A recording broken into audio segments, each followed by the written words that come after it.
So this next video, I'll be doing a grade 3 mob to increase wrist extension, a grade 4 to increase second MCP flexion, and a grade 3 mob to increase third PIP flexion. So I can do this in sitting because I don't really need to be standing to get a good access of the wrist and hand. Now, having to know the concave convex principles, we know that to increase wrist extension, we need to do a PA mobilization. So a way that I can isolate the wrist joint, I guess it is easier if I stand, I grasp at the distal forearm and then just apply that anterior glide. And with it being grade 3, I want to go up to the point of resistance and then do some large amplitudes to help promote wrist extension.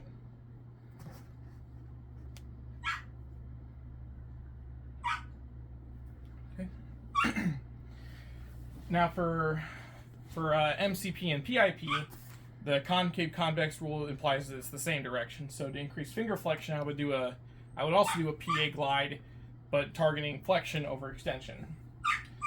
So for the grade 4 second mobilization to increase second MCP joint flexion, a good way to lock down that joint is do an overhand technique, and keeping the finger straight, I would just apply that anterior force.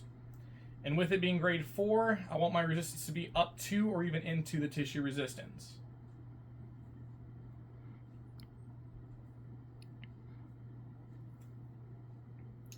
Okay, and lastly, for a grade 3 PIP mobilization, pretty similar process.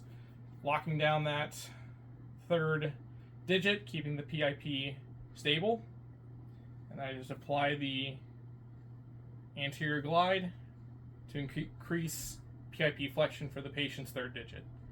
And again, with it being a grade 3, I want to be large oscillations up to tissue resistance. And those are different graded mobilizations for wrist and hand.